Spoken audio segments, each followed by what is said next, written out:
हमारे जीवन में इतनी घटनाएं क्यों होती हैं?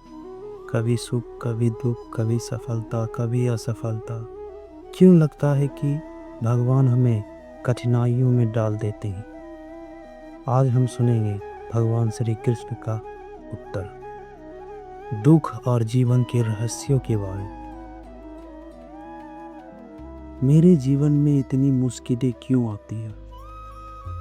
कभी सब कुछ अच्छा लगता है और अचानक दुख क्यों आ जाता है? क्या यह सब मेरी गलती है या भगवान की इच्छा? श्री कृष्ण, यह संसार एक पाठशाला है।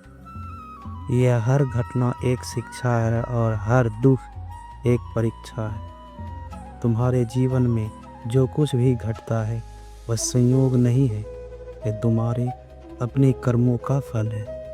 पिछले जन्म और इस जन्म के कर्म की सुख दुख के रूप में तुम्हारे सामने आती है। पर याद रखो, दुख हमेशा दंड नहीं होता। दुख तुम्हें सिखाने आता, धैर्य, करुणा और सहनशीलता। यह तुम्हें मजबूत बनाने आता है। जब किसी चीज़ से बहुत अधिक जुड़ जाती हो, व्यक्ति, वस्तु या स्थिति से, और जब वह छूट जाती है तो दुख होता है। यह दुख तुम्हें यह समझने आता है कि इस संसार में कुछ भी स्थायी नहीं है, केवल आत्मा स्वस्थ है। इसलिए जो भी घटना होती है उसे स्वीकार करो।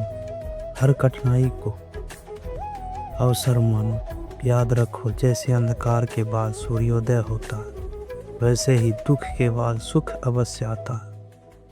और सबसे महत्वपूर्ण बात, जब तुम अपने कर्म मुझे समर्पित कर देती हो तो तुम्हारे दुख भी शक्ति बन जाते हैं।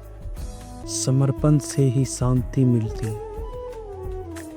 श्री कृष्ण हमें यही सिखाते हैं, जीवन की घटनाएं यूं ही नहीं होती।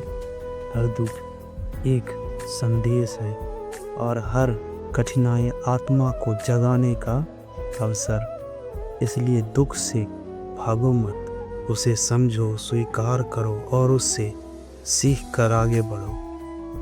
जब हम संभाव से जीना सीखते हैं और अपना हर कर्म ईश्वर को अर्पित करते हैं तो जीवन का हर रहस्य सरल हो जाता है। जय श्री कृष्ण।